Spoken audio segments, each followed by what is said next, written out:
안녕하세요. 저는 우리 집안 희대의 사기꾼이라고 할 수 있었던 사람의 최후, 그 파멸의 시간을 보게 된 한 여성입니다. 그래도 적지 않은 인생을 살면서 나름 다양한 사람들을 만나며 다양한 경험을 해봤었다고 생각을 했어요. 그래서 어떤 일이든 다 무던히 넘어갈 수 있었고, 덤덤히 살아갈 수 있는 인생이 되었다고 생각을 했었지만, 그건 너무나도 큰 저의 착각이었죠. 정말이지 이건 살면서 한 번도 겪어보지 못했던 아주 희한하고 핵폭탄처럼 충격적인 사건이었는데요.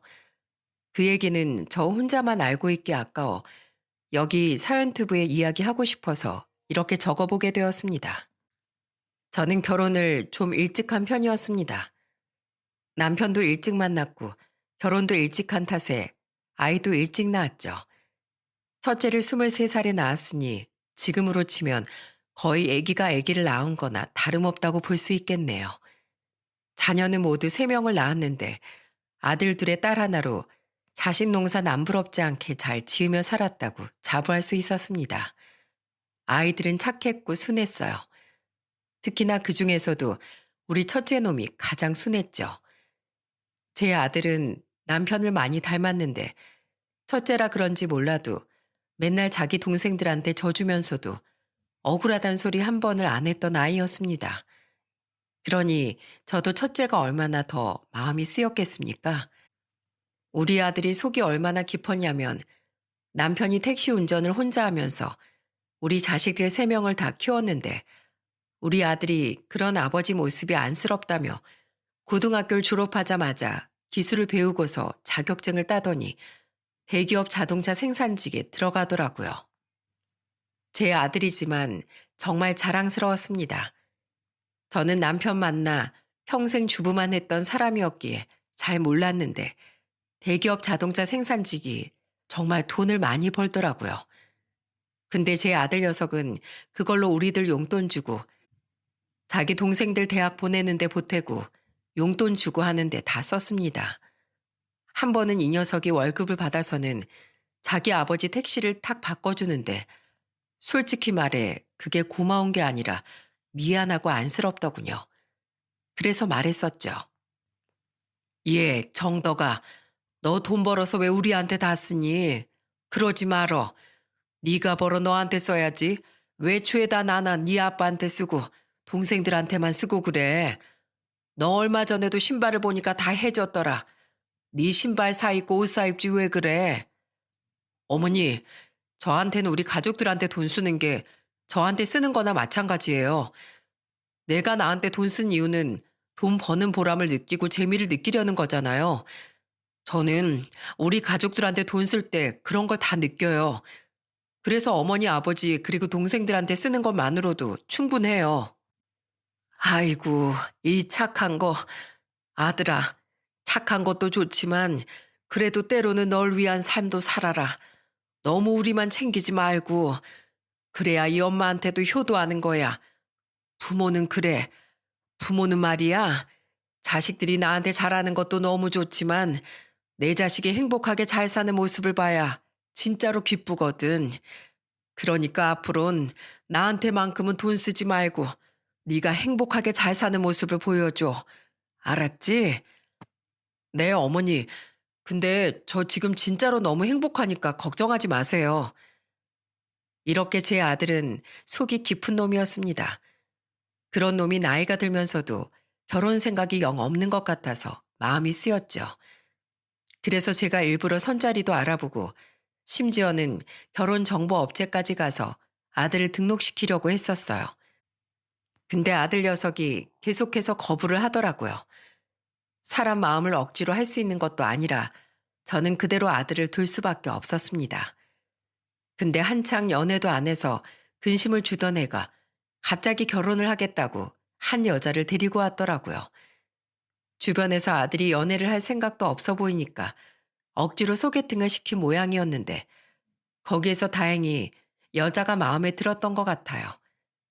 몰랐던 사이에 연애라고서 결혼을 하겠다고 데리고 왔더라고요. 여자아이는 그냥 밝은 성격에 예쁘장했습니다. 직업은 보험회사 콜센터 직원이었는데 상담원이라서 그런지 몰라도 말투도 사근사근하고 성격 자체도 친절한 게 우리 순하디 순한 아들이랑 둘이서 살면 예쁘게 잘 살 것 같았죠. 사실 직업으로만 봐서는 볼 것이 없잖아요. 제 아들은 직업은 생산직이어도 받는 월급이 꽤나 많았지만 며느리의 월급은 제 아들에 비해서는 턱없이 부족한 금액이었어요. 그래도 하는 짓이 싹싹하고 똑 부러지는 것이 마음에 들었죠. 우리 집도 그리 좋은 편은 아니니 누구를 고를 처지가 아니다 싶어서 바로 결혼을 허락했습니다. 집은 아들이 했습니다. 그래도 나름 직장 생활을 하면서 우리한테 돈도 많이 썼었는데 야무지게도 자기가 모아야 할 돈은 다 모아놨었더라고요. 그래서 아들은 결혼도 잘 하게 되었습니다. 결혼을 하고 나서 며느리는 저희 집에 굉장히 잘했어요. 역시나 결혼 전에 봤던 이미지답게 착하고 순하면서도 똑 부러지는 부분이 있어서 살림도 아주 잘하더라고요. 한 번씩 집에 가면 집을 어찌나 깨끗하게 관리를 하고 있는지 이 둘이 사는 집은 걱정이 안 될 정도였죠. 무엇보다도 저나 제 남편한테도 잘했습니다. 한 번은 제가 집안일을 하다가 발을 헛디뎌서 넘어진 적이 있었어요. 원래 좀 다리가 약한 편이라 힘이 한 번씩 풀릴 때가 있는데 그때는 화장실에 들어가다가 넘어져 그대로 발목이 부러져 버리고 말았죠. 그때 당시 제가 나이도 있고 하다 보니까 병원에서는 입원을 좀 오래 하라고 했었고 거의 보름을 넘게 입원을 해야 한다고 했죠. 근데 그때 당시에 우리 애들도 바빠서 많이 못 왔던 걸 며느리가 제일 많이 와줬어요. 깁스를 하고 있었고 걷는 것도 조심스럽게 걸어야 했는데 그때 며느리가 와서 걷는 연습도 같이 옆에서 도와줬습니다. 무엇보다도 저 대신에 집안일을 그렇게 해줬어요. 너무 고맙고 미안해. 며느리한테 그러지 않아도 된다고 얘기하는데도 꿋꿋이 해주던 거 있죠. 이해. 그렇게까지 안 해도 돼. 네 시아버지도 집안일 잘하셔. 넌 직장일 하기도 힘든데 뭐하러 여기까지 와서 내 간호까지 하니? 애들도 돌아가면서 오고 있으니까 너무 무리하지 않아도 된다. 어머님, 그래도 제가 제일 가까이 사는데 어떻게 그럴 수가 있어요. 제가 잘해야죠. 어머님은 제 간호 받으시고 얼른 나을 생각만 하세요. 얼른 발목이 나아야 저랑 또 한 번씩 나들이도 나가고 하시죠. 그래, 알았다. 고맙다, 아가. 네가 있으니까 내가 정말 든든하구나. 이렇게 며느리는 우리 집안에 극진하게 잘하는 아이였습니다. 근데 이 아이가 우리 집에 시집 와서 얼마 안 돼가지고 아주 크나큰 시련을 맞이하고 말았어요. 그건 바로 안사돈이 돌아가신 일이었죠. 원래 며느리는 중학교 2학년 때 박가사돈이 돌아가셨어요. 그래서 결혼할 당시에도 안사돈과만 상견례를 하고 결혼식장에서도 안사돈 혼자만 혼주석에 앉아 있었죠. 다행히 오빠가 한 명 있긴 했지만 우애가 그리 좋아 보이는 편은 아니었습니다. 그래서 거의 외동처럼 외롭게 컸었다고 하더라고요. 그런 아이였기에 안사돈이 돌아가시면서 느끼는 슬픔이 굉장히 큰 듯 했었죠. 물론 부모가 죽는데 슬픔이 크지 않을 자식이 어디 있을까요? 하지만 며느리는 거의 고아가 된 것처럼 굉장한 상실감과 외로움을 느끼는 듯 했습니다. 그때부터 저는 며느리에게 더 잘해주려고 노력을 했었어요. 엄마의 빈자리를 채워주고 싶었죠. 그래서 그때부터는 제가 며느리 집에도 자주 가서 반찬도 넣어주고 맞벌이하는 두 부부가 힘들까봐 반찬도 자주 넣어주곤 했습니다. 그때마다 며느리는 저한테 너무 고마워했어요. 어머님, 힘드시게 왜 또 반찬을 해오셨어요? 아이, 참. 그리고 저희가 가지러 가도 되는데 힘들게 또 여기까지 오셨네. 한가하고 시간 많은 사람이 오면 되는 거지. 뭘 그러냐? 오늘은 네가 잘 먹는 LA갈비 재워왔으니까 냉장고에 넣어뒀다가 바로 구워서만 먹으면 된다. 알았지? 우와, LA갈비요? 네, 어머님. 제가 또 우리 어머님표 LA갈비 좋아하는 건 어찌하시고. 감사합니다. 정말 잘 먹겠습니다. 서로의 집 비밀번호도 다 알고 있었기 때문에 저희는 집이 비어 있을 때도 집에 왔다 갔다 잘할 만큼 모든 것을 다 공유하면서 지냈죠. 근데 그렇게 서로 자주 왔다 갔다 하면서 잘 지내고 있었는데, 아니, 그렇게 잘 지내고 있다고 생각했는데, 그건 완전히 저만의 착각이었던 것 같아요. 어느 순간부터 며느리가 좀 변하기 시작하는 게 아니겠습니까? 어느 순간부터는 며느리가 우리 집에도 잘 안 오려고 했고, 심지어는 제가 며느리 집으로 가는 것도 눈치를 주기 시작하더라고요. 처음과 너무 다른 태도에 저는 크게 당황을 했었어요. 한 번은 제가 문자만 해놓고 비어있는 며느리네 집에 나물이랑 반찬을 한 서너 가지 해놓은 적이 있었습니다. 항상 그래왔던 거였기 때문에 평소에 늘상 하듯이 똑같이 한 것밖에 없었죠. 반찬 가져다 놓으면서 빨래도 좀 해놓고 바닥도 좀 치우고 그러고 나왔을 뿐인데, 그 다음날 며느리가 저희 집에 오더니 생각지도 못한 반응을 보이는 겁니다. 어머님, 어제 또 저희 집에 다녀가셨더라고요. 한창 일하고 있는데 문자가 와서 어머니께 바로 그러시지 말라고 연락드리려고 했는데 바빠서 연락을 못 드렸었네요. 제가 좀 답장할 때까지 기다리시지.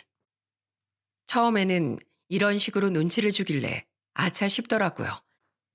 아무리 며느리랑 시어머니 사이에 격이 없이 지낸다고 하더라도 요즘 젊은 사람들은 이런 걸 불편해할 수 있는데, 제가 너무 제 입장만 생각했다는 생각이 문득 들었죠. 그래서 그 이후에는 며느리 집에는 혼자서 찾아가는 일은 하지 않았습니다. 그러면서 자연스럽게 며느리도 저희 집에 오는 걸 하지 않았어요. 저는 이런 변화에 대해 조금 서운함을 느끼고 있었지만, 그래도 여전히 저한테는 잘하고 예쁜 며느리였기에 아무렇지도 않게 잘 지내고 있었죠. 근데 어느 날 이번에는 또 며느리로 인해 당황스러운 일을 겪어야만 했습니다. 그날은 집에서 한참 청소를 해놓고 좀 쉬려고 하고 있는데 갑자기 제게 전화가 오더라고요. 누군가 봤더니 며느리였고, 그 전화를 받자마자 다급하게 저한테 말을 해왔죠. 어머님, 저 어떡해요?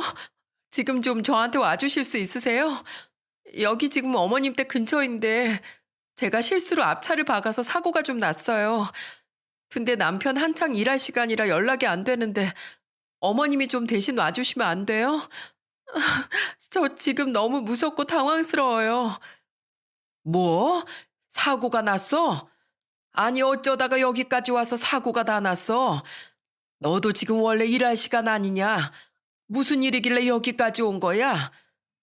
실은 제가 오늘 좀 컨디션이 안 좋아서 일찍 반차 내고 나왔는데 어머님 밥이 너무 먹고 싶은 거예요. 그리고 요즘 너무 못 뵌 것 같아서 얼굴도 좀 오랜만에 뵐 겸해서 왔다가 어머님 일단 빨리 좀 와주세요. 저 지금 너무 당황스럽고 무서워요. 다급하게 저를 찾는 며느리로 인해서 저는 일단 밖으로 나갔습니다. 생각보다 근데 사고가 좀 크게 났었고 앞차의 뒷 범퍼는 다 깨져 있었죠.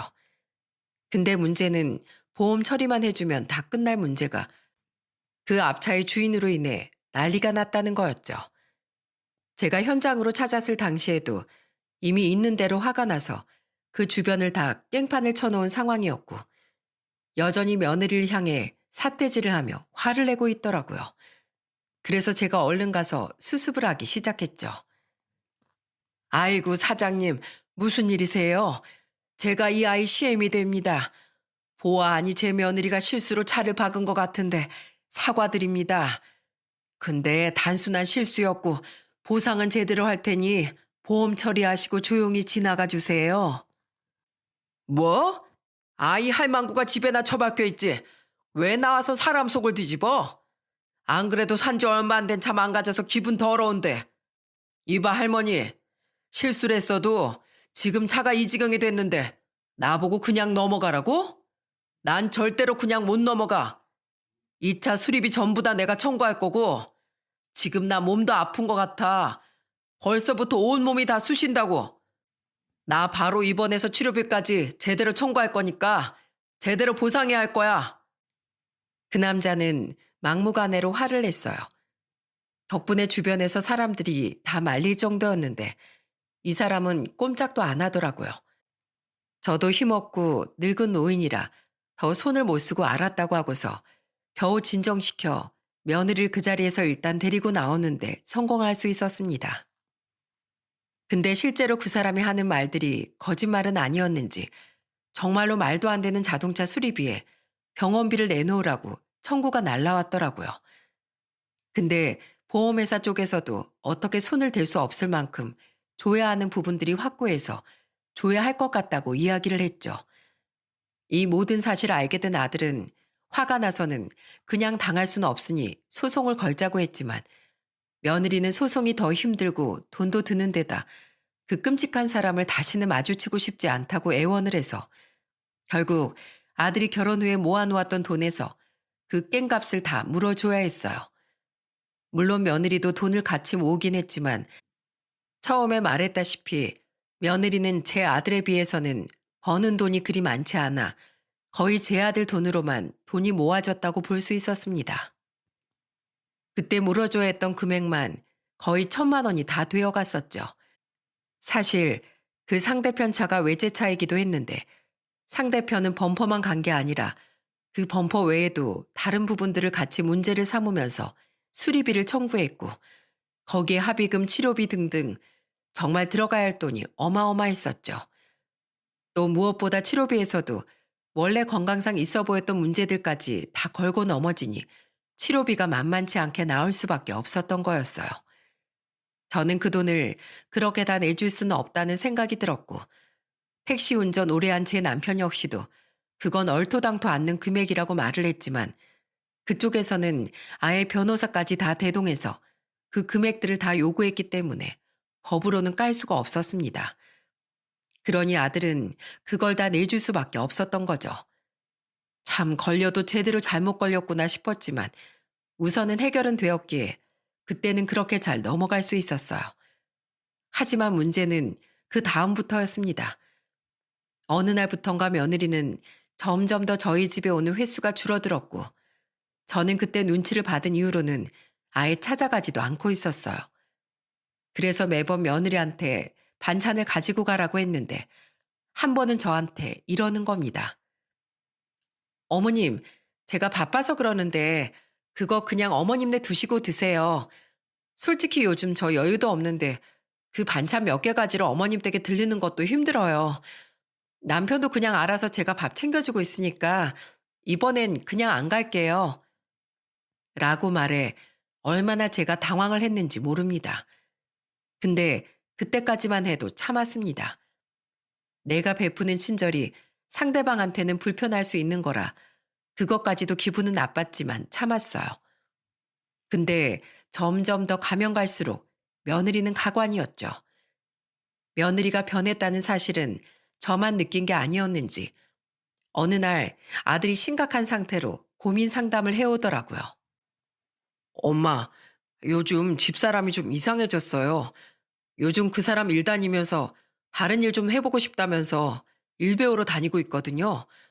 근데 거기에 너무 심취했는지 집에도 안 들어와요.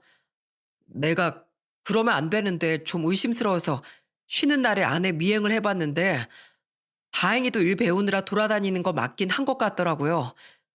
또 집에 안 들어오는 것도 집사람 친구랑 같이 일을 배우는데 그 친구네서 자면서 또 밤새 일 공부한다는 것도 확인을 했고요. 아니, 그래도 그렇지. 무슨 일을 하길래 그렇게 밤새 일을 하고 바쁘게 돌아다녀? 그리고 하던 일 잘하고 있던 거 아니었어? 갑자기 무슨 일을 배운다는 거야? 아, 콜센터 상담사 일이 좀 힘들잖아요. 그래서 아내가 이제 다른 일 하고 싶다면서 아내 친구랑 같이 미싱 배우러 다니는 것 같았어요. 최근에 미싱 배우면서 나중에 수선집 차려서 조용히 지내고 싶다고 하길래 그러라고 했는데 생각보다 열심히 하더라고요. 근데 그것까진 괜찮은데 아내가 얼마 전엔 수상한 짓까지 했어요. 저희가 공동으로 적금 들고 있던 통장이 하나 있었는데 그게 아내 명의로 되어 있거든요. 거기 한 2천만 원 정도 들어가 있었는데 그걸 마음대로 깨고서 다른 데 써먹었던 거 있죠? 뭐? 아니 그 돈을 어디다 썼다는데? 자기 말로는 어디 뭐 주식 투자하고 싶은 데가 생겼는데 차마 저한테 말을 하면 돈을 못 쓰게 할 것 같아서 몰래 써놓고 나중에 채워놓으려고 했다고 하더라고요. 너무 기가 막혀서 그날은 좀 싸웠어요. 생각보다 크게 싸웠는데 지금까지도 서로 화가 안 풀려서 말을 안 하고 있어요. 그게 지금 일주일 전이에요. 이 사람이 대체 왜 이러는지 모르겠어요. 솔직히 열심히 일하는 건 좋은데 그걸 그렇게 외박까지 하면서 해야 하나 싶고 거기다가 그 일 시작하면선 집안일도 제대로 안 하고 애들한테도 하나도 신경 안 써요. 그래서 저도 더 못 참고 그렇게 말을 한 건데 제가 너무 못됐나요? 아니야, 아들. 네 상황 무슨 상황인지 알겠다. 안 그래도 나도 며느리가 점점 이상해지고 있는 것 같아서 좀 걱정스러웠어. 내가 며느리랑 좀 좋게 이야기를 해보마. 워낙에 똑부러지는 애잖니. 지금은 새로운 일 하는 거 제대로 배워보고 싶어서 그랬겠지. 돈은 좀 황당하긴 하다만 일단 얘기를 좀 해보마. 저는 아들의 말에 솔직히 충격을 좀 받았습니다. 무려 2천만 원을 몰래 써놓고도 당당하게 화를 냈다는 사실이 믿기지가 않았죠. 그래서 저는 곧장 며느리에게 전화 통화를 시도했고 그 전화 통화로 인해 저는 뒤로 쓰러질 뻔했습니다. 왜냐하면 며느리가 정말 생각지도 못한 반응을 보였거든요. 예, 아가. 요즘 너 새로 일 배운다면서? 아들한테 들으니까 너 미싱을 배운다고 하더라. 평소에 손재주 있으니까 잘할 수 있을 거다. 근데 요즘 그거 배우느라 많이 바쁘니? 보니까 집에도 잘 못 들어가는 것 같던데. 네, 새로 일 배우는 게 좀 바쁘네요. 근데 지금 그것 때문에 전화하신 거예요? 다른 게 아니라 너 돈도 썼다며? 그건 네가 실수했던 것 같구나. 둘이서 그래도 같이 모은 돈인데 그렇게 너 혼자 함부로 쓰면 안 되지 않겠니? 그걸로 둘이 싸워서 냉전 중이라며 오죽하면 이 무거운 아들이 나한테까지 와서 얘기를 하더라. 얼른 둘이 풀어라. 내가 봤을 때는 네가 잘못한 게 맞으니까. 저는 여기까지 좋게 타이르며 말을 했다고 생각했어요. 근데 며느리의 반응이 어땠는 줄 아십니까? 정말 여러분도 뒷목 잡고 쓰러지실지도 몰라요. 어머님, 죄송하지만 이건 좀 주제 넘으신 것 같은데요. 돈을 날려도 거기에 저도 일조해서 같이 모은 돈인데 좀 마음대로 쓰면 어떤가요? 그걸 또 쪼르르 달려가서 이르던가요? 하여간에 누가 마마보이 아니랄까봐. 어머님, 죄송한데요. 앞으로는 저희 일에 제발 상관하지 말아주세요. 시어머니 주제에 솔직히 너무 참견하고 너무 들이대시는 거 아니에요? 솔직히 부담스럽고 짜증나요. 저는 생각지도 못했던 며느리의 반응에 너무나 당황스러웠습니다. 그래서 이번에는 저도 화가 나서 말했죠. 예, 너 요즘 뭐 잘못 먹었니? 어? 어디서 싸가지 없이 네 시애미한테 그딴 말을 해? 오냐 오냐 해주고 하는 거 다 받아줬더니만. 예, 너 당장 그 2천만 원부터 내 아들 앞으로 가지고 올 생각하는 게 좋을 거다. 너 지난번에도 사고 한 번 잘못 내서 돈을 얼마나 깨먹었니? 그때도 그만큼 돈 안 줘도 되는 걸 네가 울면서 사정사정 해가지고 내 아들이 그 깽값을 다 물어줬으면 미안한 줄 알고 돈을 한 푼이라도 더 가지고 올 생각을 해야지. 뭐? 주식 투자를 해? 네가 개념이 있는 애니? 어? 이게 예쁘다 예쁘다 해주고 봐주니까 어디 끝간대를 모르고 기어올라? 어머님, 드디어 본색 드러내시네요. 그동안에 저한테 이렇게 화내고 싶으셔서 어떻게 참으셨대요? 근데 아무리 그러셔도 소용없어요. 저희 일은 저희가 알아서 합니다. 그러니까 더는 참견하지 마세요. 며느리는 이렇게 말을 하더니 자기가 먼저 전화를 끊어버리더군요. 정말이지 참을 수 없는 분노가 일어서 그 뒤로는 저도 며느리와 냉전을 시작했습니다. 여차하고 여기에서 더 막 나가면 아예 그때는 아들 녀석과 이혼을 시킬 생각이었죠. 근데 그 기회가 정말 얼마 안 되어 다가왔습니다. 그때는 김장철이라 김장을 해야 할 때였어요. 며느리와의 냉전을 계속했는데 결국에는 김장을 하는 날까지도 오지 않더라고요. 큰며느리의 만행을 모두 다 들은 작은 며느리랑 딸은 이미 화가 나 있었는데 김장까지 안 오니 더 화가 난 상태였죠. 그래서 저는 김장 김치를 담궈서 주지도 않을 생각이었어요. 근데 안 줄 수가 없는 상황이 되더라고요. 그건 바로 제 아들 때문이었습니다. 어머니, 제가 염치 없는 거 아는데 저 어머니 김치 너무 먹고 싶은데 좀 주시면 안 될까요? 제가 일을 도저히 뺄 수가 없어서 그날 못 갔는데 집사람도 못 보내서 죄송하게 생각하고 있어요. 근데 도저히 집사람은 이제 제가 통제가 안 되네요. 요즘 집에 밥도 없어서 거의 사 먹고 있는데 저 어머니표 김치는 꼭 먹고 싶어요. 그래서 그러는데 몇 포기만 좀 주시면 안 돼요? 밥 하나로 사정을 하는 아들을 보니 마음이 짠해 혼났습니다. 아들 녀석도 집에서 반찬도 하고 집안일도 같이 하긴 했지만 혼자서 만들어 챙겨 먹는 것도 한계가 있는 모양이더라고요. 거기다 우리 손주까지 있어서 내 김치라도 가져다 줘야겠다 싶어서 하는 수 없이 가져다 줬죠.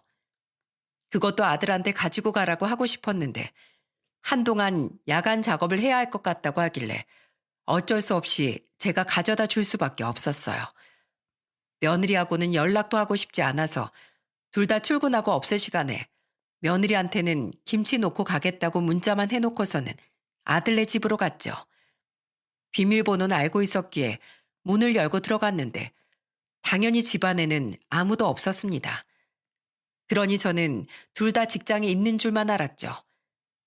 혼자 있는 집에 마음이 편하게 놓이길래 익숙하게 김치 냉장고로 가서 김치를 넣어 놓으려는 순간 저는 깜짝 놀라야 했어요.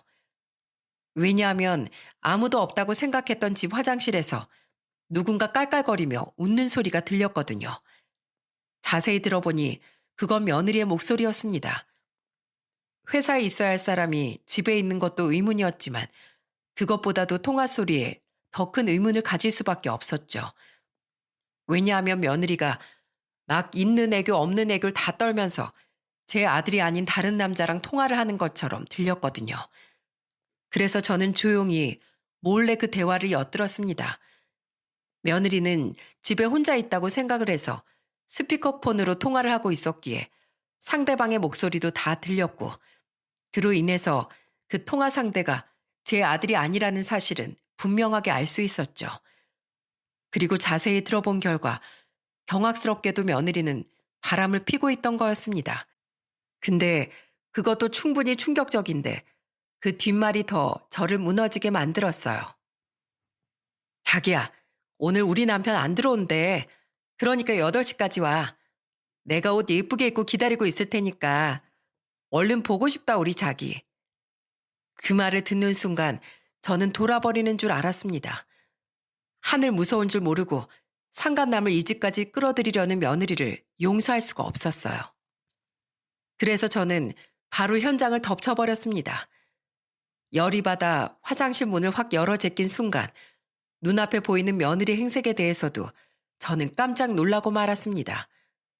그건 바로 며느리가 보기에도 민망한 옷을 입고 있었고 이미 화장까지 떡칠해서는 아주 과관인 행색을 하고 있었거든요. 저는 기가 막혀서 말했어요. 너 지금 내 아들 두고 감히 뭐하는 짓이야? 그 꼬라지는 또 뭐고? 네가 아주 이젠 단단히 미쳤구나. 너 설마 바람 피느라 그렇게 이상해져 갔던 거니? 어? 그런 거야? 너무나 기가 막힌 상태로 말을 하는 저에게 며느리는 당황했던 것도 잠시 역시나 또 뻔뻔하게 나오기 시작했습니다. 어머, 지금 여기가 어디라고 와선 남의 통화를 엿들고 행패예요, 행패는. 여긴 왜 왔어요? 내가 불쑥 부수고 오는 거 불편하다고 눈치를 그렇게 줬는데 여긴 왜 왔냐고요? 김치 가져다 주러 왔다. 내 아들이 밥 좀 먹고 싶대서. 오냐, 네가 나한테 딱 걸리고도 반성하긴커녕 이딴 반응을 보인다 이거지? 내가 너 가만 안 둬. 내 아들 배신한 대가 톡톡히 치르게 해주마. 뭐 어떻게 대가 치르게 해줄 건데? 노인네가 무슨 힘이 있어서 나보고 죗값을 치르게 하겠대? 가짜나서 진짜? 저는 웃는 며느리 얼굴에 제대로 침을 뱉어주기 위해 돌발 행동을 했습니다. 그건 바로 밖에서부터 며느리의 통화 내용을 듣기 시작한 때부터 지금 대화까지 전부 다 녹음을 하고 있었고, 그걸 저장해 제 아들에게 보내주었죠. 역시나 화가 난 아들은 화가 난 채로 며느리에게 이혼을 선언했습니다. 그리고 이혼을 하는 과정에서 더욱더 충격적인 사실을 알게 되었죠. 제 아들은 며느리의 외도 사실이 제가 녹음해 보낸 것만으로는 충분하지 않았기 때문에 제대로 복수를 하기 위해 며느리의 뒷조사를 했었어요. 흥신소에서 사람을 붙여서 뒷조사를 했는데 그때 거기에서 충격적인 사실이 발각되고 말았죠. 며느리는 바람을 아주 제대로 피고 있었고 그 상대방은 다름 아닌 며느리가 차 사고로 거대한 돈을 물어줘야 했던 그 인간이었던 거였습니다. 너무나 충격을 받았던 우리는 거기에서도 너무나 놀라워 입을 다물 수가 없었어요. 그 사실을 알고 나면서 아들이 기가 막혀 아내에게 말을 했죠. 당신, 그거 다 저 남자랑 짜고 치고 그런 거였어? 맞지? 내 돈 내놔. 당장 내 돈 내놓으라고.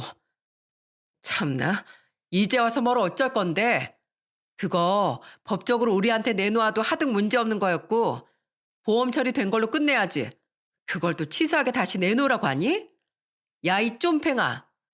그렇게나 많이 벌면 돈 좀 쓰고 살아라. 내가 왜 바람 피운 건지 알아? 당신이 이딴 식으로 쫌팽이처럼 사니까 내가 그게 지긋지긋해서 바람 피운 거야. 처음부터 대기업 생산직이라고 해서 돈만 보고 결혼했더니만 돈을 쓸 줄도 모르고 맨날 쟁여놓기나 하고 얼마나 답답하고 짜증났었는지 아니? 그리고 그거 내가 다 모르고 실수로 친 거 맞아. 뭘 짜고 쳐 짜고 치긴. 당신 미쳤어? 당신이 지금 벌인 짓이 얼마나 무서운 일인지 알기나 하냐고. 도대체 왜 이렇게 바뀐 거야? 왜 세상 무서운 줄 모르고 이렇게 덤벼? 세상 물정 모르는 건 당신이니까 나한테 그딴 가짜 훈계는 집어치우고 어차피 이혼할 거 그냥 애도 당신이 다 키워. 난 아무리 생각해도 네 자식은 책임 못 지겠으니까. 며느리는 자기가 걸린 모든 상황에서도 끝까지 뻔뻔하게 나왔어요. 심지어는 아이까지도 버리고 떠나겠다는 제 아들은 더더욱 며느리를 용서할 수 없어 했죠. 그리고 제 아들은 이내 아주 제대로 된 복수를 할 수 있었어요. 그건 바로 아주 생각지도 못한 충격적인 사실을 하나도 알게 되었기 때문이었고, 그 사실로 인해서 아들은 며느리를 아예 나락으로, 아니 지옥으로 떨어뜨릴 수 있었답니다. 그때까지만 해도 아들은 단지 그 상간남 얼굴만 보고는 그때 본인 돈을 뜯어간 인간이 상간남이라는 사실에 분노를 터뜨렸던 건데, 흥신소에서 찍힌 사진들 중에서는 그보다도 더 어마어마한 사실이 숨겨져 있더라고요. 그건 바로 며느리와 그 상간남이 둘이서 바람만 피운 게 아니라 보험 사기를 벌이고 있다는 사실이었죠. 사진 속에 들여다보니 며느리와 그 상간남은 아주 갖가지 방법으로 보험 사기를 벌이고 있었습니다. 자동차를 뒤에서 일부러 박는다든지 아니면 일부러 슬쩍 차에 치인다든지 하는 아주 파렴치한 정황들이 그대로 들어가 있었죠. 심지어 사진뿐만 아니라 영상들도 있었기 때문에 블랙박스나 CCTV 영상들을 통해 그 모든 사기 행각들을 잡아낼 수 있었어요. 그리고 역시나 이 정황들로 봐서는 그때 당시에도 일부러 사고를 내서 그 돈을 다 가로채 간 게 분명했죠.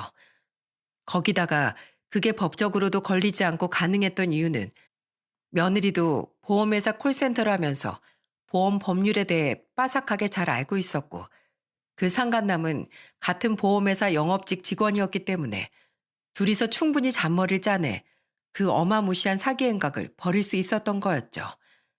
거기다가 그 불법을 같이 하는 사기 집단에 속한 보험 전용 변호사까지 끼고서 그 짓을 벌인 것이라 모든 사람들이 다 백이면 백, 다 거기에 걸려 당할 수밖에 없던 거였습니다. 여기까지 모든 상황들을 다 알고 나니까 아들은 당한 그대로 있을 수 없었던 것 같았어요.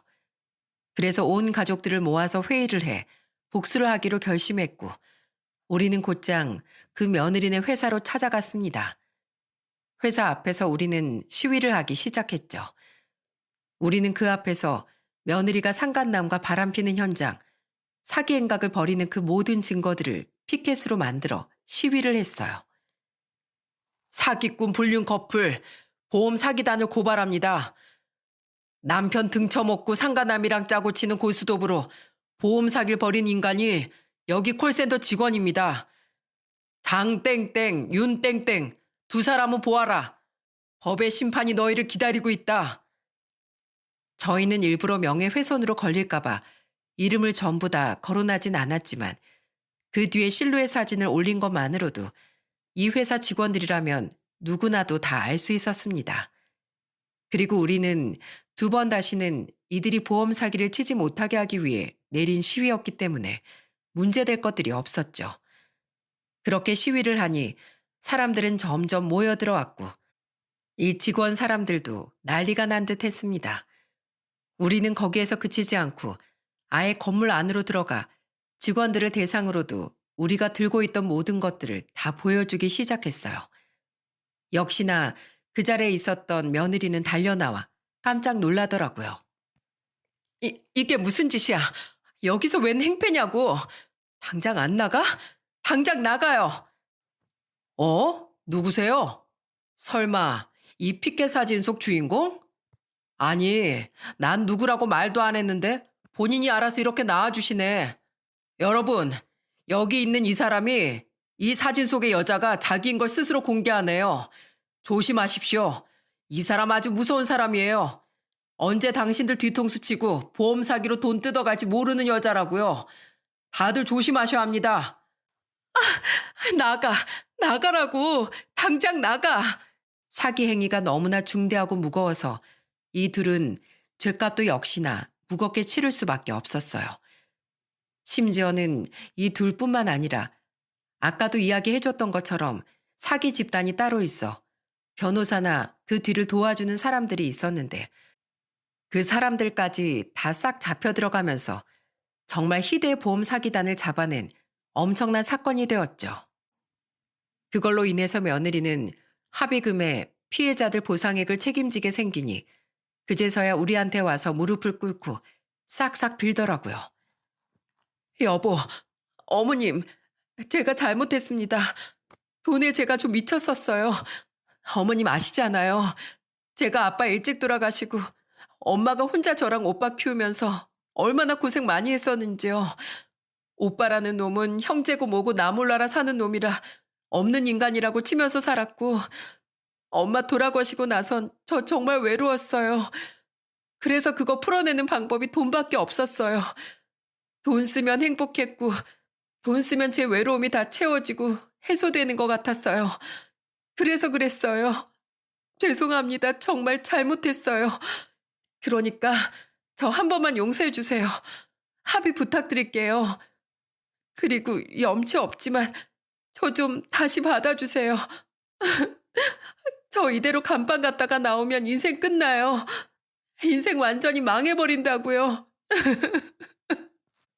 너 때문에 망할 뻔한 내 아들 인생은 우리가 몰랐더라면 넌 계속해서 내 아들 돈 가지고 나가서 썼을 거잖아.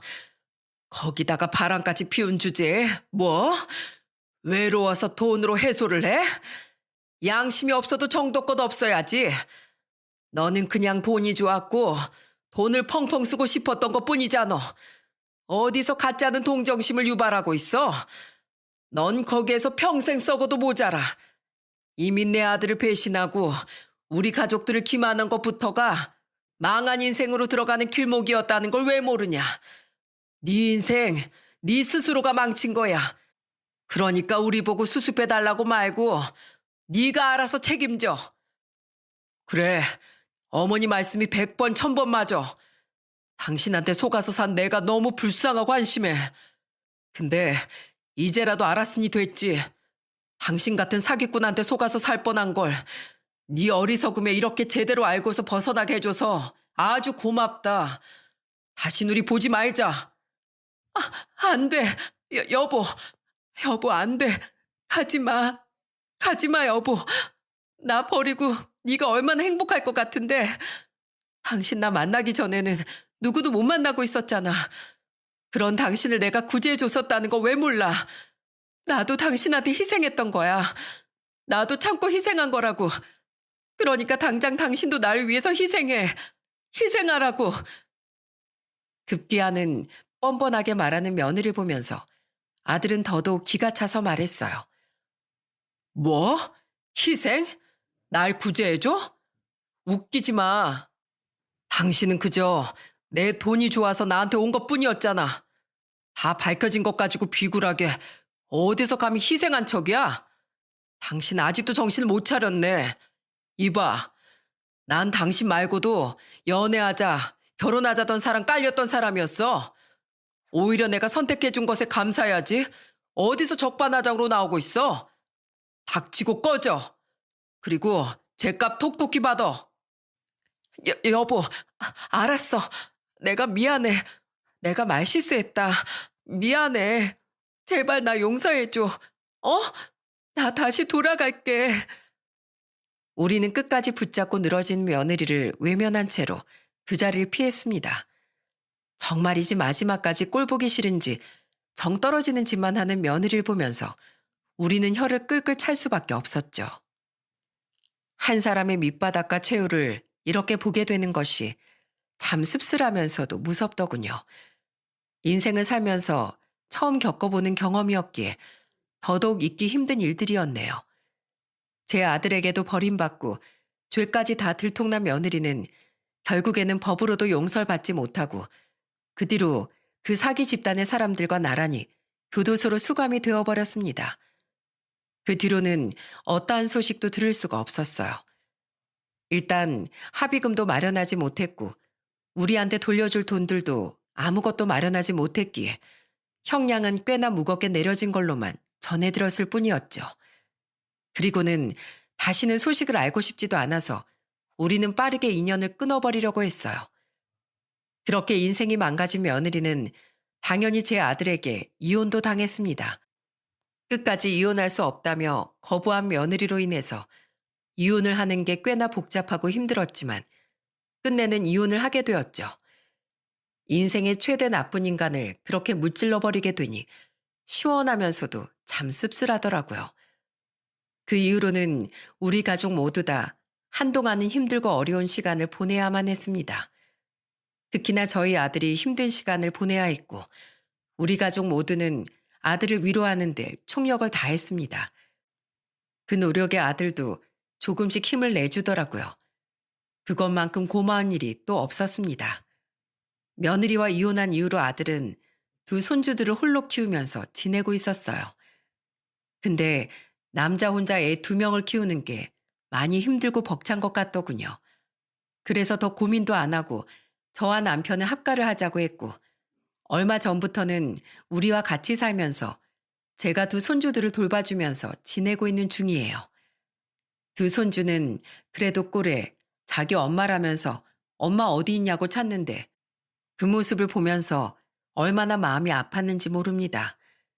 그래도 지금은 잘 적응을 해서 자기 엄마도 거의 찾지 않고 새로운 환경에 잘 적응을 해나가고 있는 중입니다. 사실 이건 저희 부부나 아들도 고민을 많이 하고 있는 부분인데요.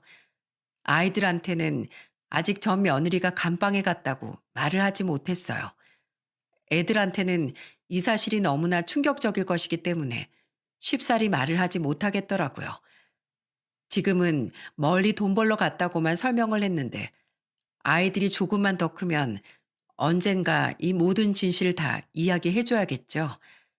참 그것도 못할 짓인 것 같습니다.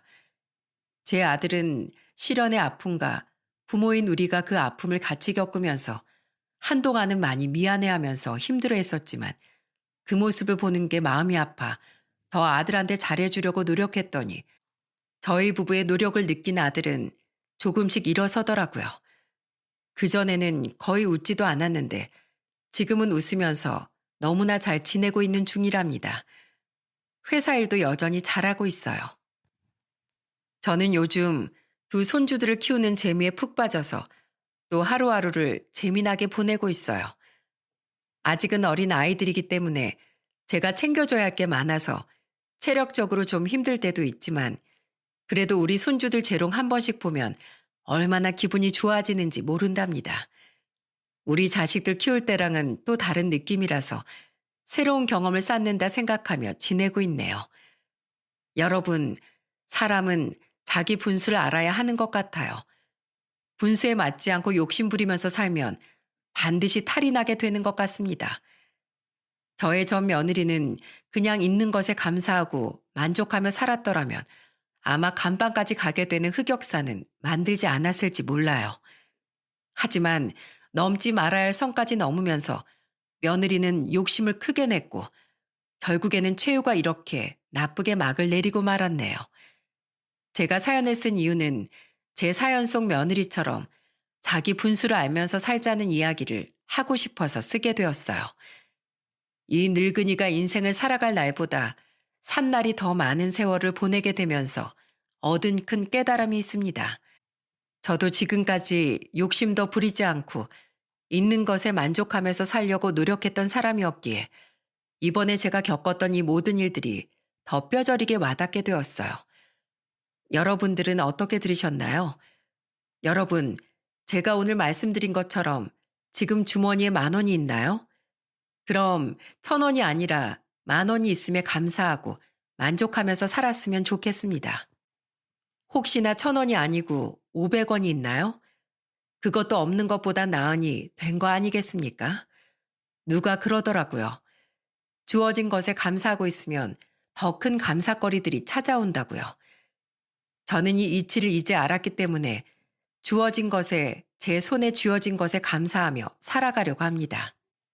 그럼 언젠가는 더 큰 것들이 제 손에 쥐어지는 날들이 오겠죠. 아니, 그러지 않아도 상관없고요.